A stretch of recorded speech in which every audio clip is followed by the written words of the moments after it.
দেশ ছেড়ে পালানোর সময় শেখ হাসিনা বাড়তি কাপড় চোপড় নিয়ে যেতে পারেননি। ফেলে যেতে হয়েছে দৈনন্দিন ব্যবহার্য জিনিসপত্র। বুধবার এক প্রতিবেদনে এমন দাবি করেছে ভারতীয় সংবাদ মাধ্যম ইন্ডিয়া টুডে। সূত্রের বরাতে সংবাদ মাধ্যমটি বলেছে, দেশ ছাড়ার জন্য শেখ হাসিনাকে মাত্র ৪৫ মিনিট সময় দিয়েছিল নিরাপত্তা বাহিনী। পরে একটি সামরিক প্লেনে চড়ে উড়াল দেন তিনি। এ সময় তার সঙ্গে ছিলেন ছোট বোন শেখ রেহানা এবং অন্য ঘনিষ্ঠ সহযোগীরা।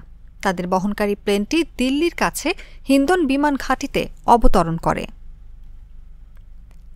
সরকারি সূত্র ইন্ডিয়া টুডেকে জানিয়েছে, শেখ হাসিনার সঙ্গে যে দলটি ভারতে পৌঁছেছিল তারা অত্যন্ত বেদনার মধ্যে ছিল, কারণ তাদের তাড়াহুড়ো করে বাংলাদেশ ত্যাগ করতে হয়েছিল। সে কারণে অতিরিক্ত কাপড়চোপড় ও নিত্য ব্যবহার্য জিনিসপত্র সঙ্গে নিতে পারেননি তারা।